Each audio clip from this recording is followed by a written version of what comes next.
ပါတယ်ဒီကတော့ကျွန်တော်မျော်လင့်ဆိုတဲ့ဆမဆူဆနာမင်းတဲ့ချင်းလေးကို quality တိပြမရှင်းပြမယ်နော်ဒီတချင်းက was chorus bridge 3ပိုက်ပဲရှိတယ် music ကတော့ထိပ်စီးနဲ့အောက်ဆုံးပေါ့နော်ပြောမှဆို intro နဲ့ music လည်းအဲ့ဒါပဲပြီး outro ကလည်းတမျိုးဖြစ်ပြီပေါ့နော်အဲ့တော့ intro နဲ့ outro နှစ်ခုရှိမယ်အကော့များတယ်ဘာကြောင့်လဲဆိုတော့ key chain ပါတယ်အတွက်လည်းဖြစ်နိုင်တယ်လို့ပြီးတော့ walk down chord ရှိတယ်နော်ပြောမှဆိုတပားမှာ၄ချက်ရှိဆို၄ပိတ်တော့မှတစ်ခွက်စီတုံးရတဲ့ chord တွေပါတယ်အတွက် chord များသွားတယ်ဒါမဲ့ကိစ္စမရှိဘူးအဲ့တော့ဒီတချင်းမျိုးစားလေးကတော့ကိုယ်ချင်းတချင်းမျိုးစားတိုက်ရိုက်မကြမတွားတော့ဒါတော့အသက်တာမှာပေါ့နော်ဟိုကြီးထွားရင်းကျက်လာတယ်ဖေဟာကိုတင်ယူမိတာတယ်ဖေဟာကိုချင်းနေခက်မျိုးစုံကြားတဲ့ကနေဖေဟာကိုမြင်လာတယ်ပို့ပြီးတော့ကိုယ်အထင်းမှာနားနေတာလေကြီးထွားလာတဲ့ပုံစံနဲ့ဖေဟာကိုမြင်တွေ့တဲ့ပုံစံလေးတချင်းလေးဖြစ်တယ်နော်အဲ့တော့အရန်ကောင်းတယ်ဒီချင်းကလည်းဆမဆူဆနာမင်းဆိုထားတယ်အရန်ကောင်းတယ်သူ key chain တာလည်းတော်တော်လေးကိုပါဝါဟိုကောင်းတယ်ပေါ့နော်အဲ့တော့စရအောင် intro chord ကြည့်ပြမယ်နော်အဲ့တော့ C at 9ဖြစ်ပါတယ်နော် B F F minor slash C လို့ခေါ်ပါတယ် B F major 7မတိကျလို့မနော် B F minor 66နဲ့9တက်မယ်intro ပြီးသွားပြီအဲ့ဒါက was music မှာလည်းအဲ့ဒါပြီး was chord ကြည့်ပြီနော် C at 9 B G/B E minor 7 E minor 7 B F2 ပေါ့နော် B C/E B D minor 7 G/4 B F/A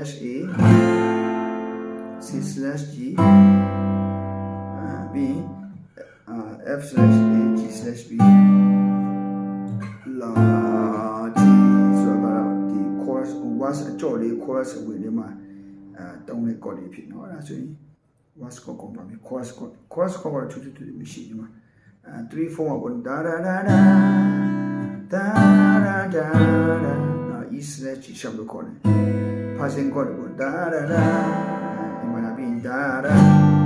3 4မှာဒါနဲ့ဒါဒါဒါအဲ့တော့ G minor 7နဲ့ C slash G ဖြစ်ပါတယ်နော်အဲ့တော့ဒီ passing chord တွေကတော့တပိမှာ the chord အဲ့လိုဟိုတွားနေဖြစ်တယ်ကိုကမြင်မြင်ကျင်တာဥမာဒါဒါဒါဒါဒါဒါဒါအဲ့လိုလေးပေါ့နော်သူကမြင်မြင်လေးတွားတာဖြစ်တယ်နည်းနည်းကျင့်ဖို့လိုလိမ့်မယ်လွယ်ပေမဲ့ကျင့်ဖို့လိုလိမ့်မယ်နော်ပြီးဒါ walk down လို့ခေါ်နော်ကျွန်တော် bridge chord တော့ bridge chord မှာကျတော့ကျွန်တော် F major 9ဒီ C/E အဲ့နှစ်ကောပဲရှိတယ်ပြီးတာနဲ့ကျွန်တော်တို့ဒါနဲ့walk down chord ပေါ့နော်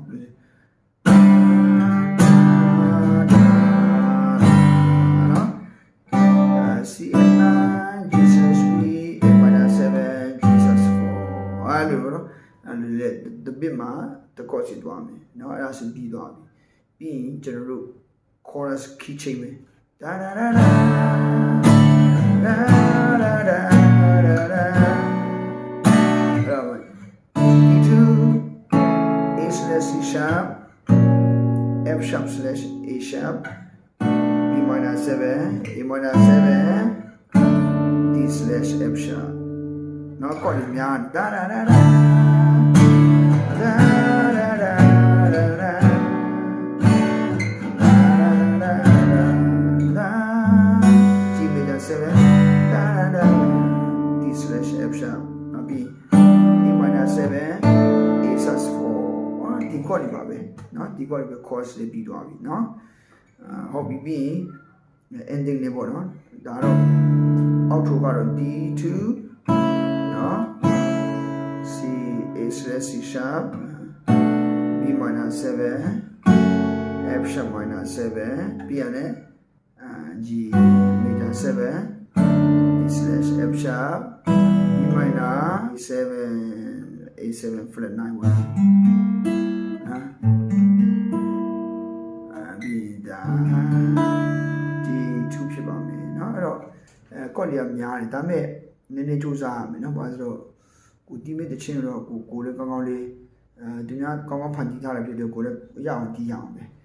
ဒီကောက်လေးကိုစူးစမ်းပြီးတော့တီးရအောင်ဟုတ်ပြီနော်